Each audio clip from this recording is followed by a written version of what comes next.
Hello everybody, welcome back to the channel. Today I'm talking about face and path and what it can do for your golf swing.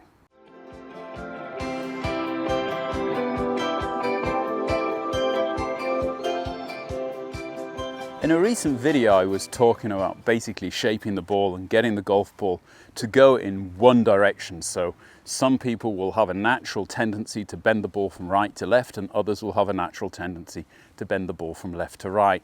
And all I really talked about in that video was basically using your address position by closing the club face or opening the club face relative to your normal path in order to control your natural shot shape.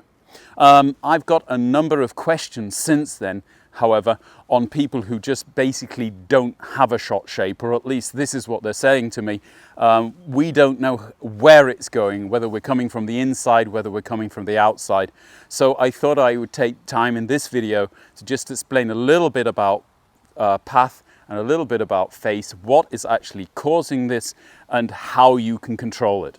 But the very first thing to do is maybe try and find an instructor in the area who has some kind of launch monitor, who can give you some kind of idea of, are you swinging out to in or are you swinging in to out? I wouldn't really recommend you're trying to go the other way. So if you are coming naturally from in to out or out to in, don't try and change it too dramatically. However, just by kind of sticking to some basics, you should be able to get a bit more control over your path and then finally over your face. The very first thing to understand is basically the direction that your shoulders are moving in is more than anything controlling the path of your golf club. And that is true most certainly if you can control your arms as well as your shoulders. And I'm not saying get them to swing in out or out in, but just get them to follow your shoulder path.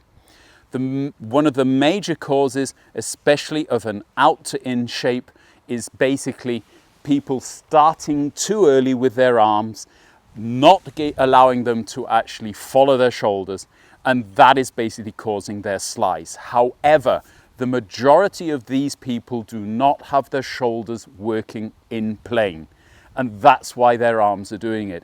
Yes, they want to hit the ball further. Yes, they're used to hitting with their arms, but no, their shoulders aren't giving them an alternative. They are turning too flat usually to the target, to the ball plane and the shaft plane, instead of turning on the shaft plane. So if you think the club is behind the golf ball, I want my shoulders to be turning parallel to the angle that the club had in the address position.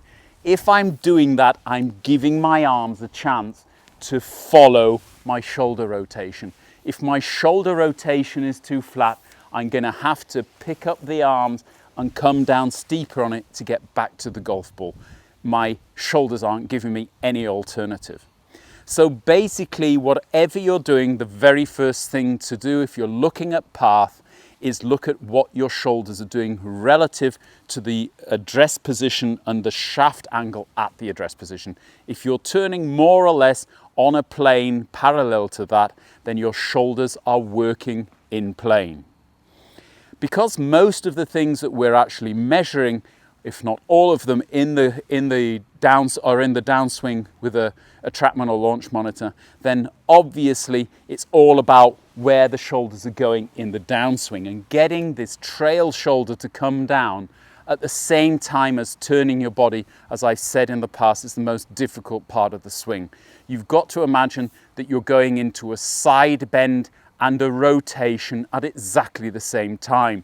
For every degree of side bend, you need a degree of rotation. For every degree of side bend, you need a degree of rotation. For every degree of side bend, you need a degree of rotation. If you get more side bend than rotation, you're more likely to slide and block it right. If you get more rotation than side bend, you're going to come from outside and hit it left or slice it. So that's basically all of what path is, and that's why it's so difficult to control and to change path, because it's about changing the very consistency of your golf swing.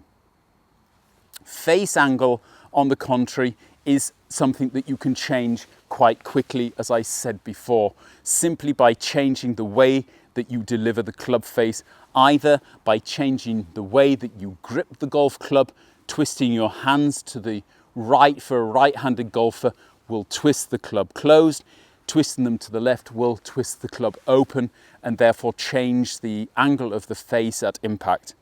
However, it is easier to simply change the address position, the face angle, so that you are pointing the club face to the left or to the right and then gripping it the way that you usually do, rather than messing about, because it's easier to actually see how much change have I made.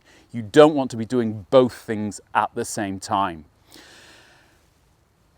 Otherwise, it's all about how much you are allowing your body to rotate and where you are relative to the ball at impact. If you have little rotation in your body, your arms are going to catch you up irrespective of what plane you're turning on. And when they do that, they are going to flip or they're going to block. And if you have your chicken wing, it's going to the right for a right-handed golfer. If you block and roll, it's going to the left for a right-handed golfer. So face angle that is causing massive changes in the direction of the golf ball is usually due to body turn.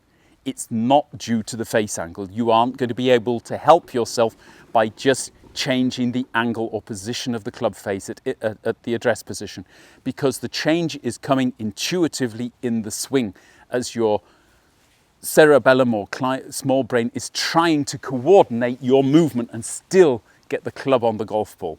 So if you are one of those people who knows they've got a bit of a chicken wing going on, or they know that they're actually struggling with shoulder path, then really you want to be working on, first of all, the turning of your shoulders in the swing, trying to get your arms then to follow the turn of the shoulders in the swing. Get that feeling as if you were throwing a stone on a lake, that your arms are not going to an extension and at the ball but through the ball, and you will start to get a far more consistent path and face angle. And then when you've got that, then you can start to mess about with the position of the face in the address position.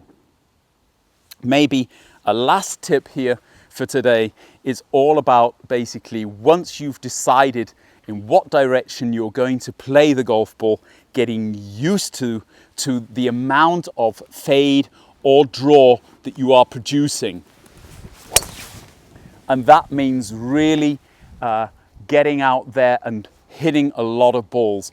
We all have dispersion patterns. We are all incapable of hitting exactly the same shot every time. Don't think even top tour professionals are hitting it to the same point on the fairway every time. They're all got a dispersion and they're all living with that dispersion. So all you need to know is where is kind of the center of my dispersion. Don't get yourself too wound up with hitting basically the same point at every time. On the contrary, kind of accept what your dispersion pattern is, how many you hit right of the target, how many you hit left of the target. That one's just gone completely off the planet. But then talking and hitting golf shots at the same time has never been the best way of doing it.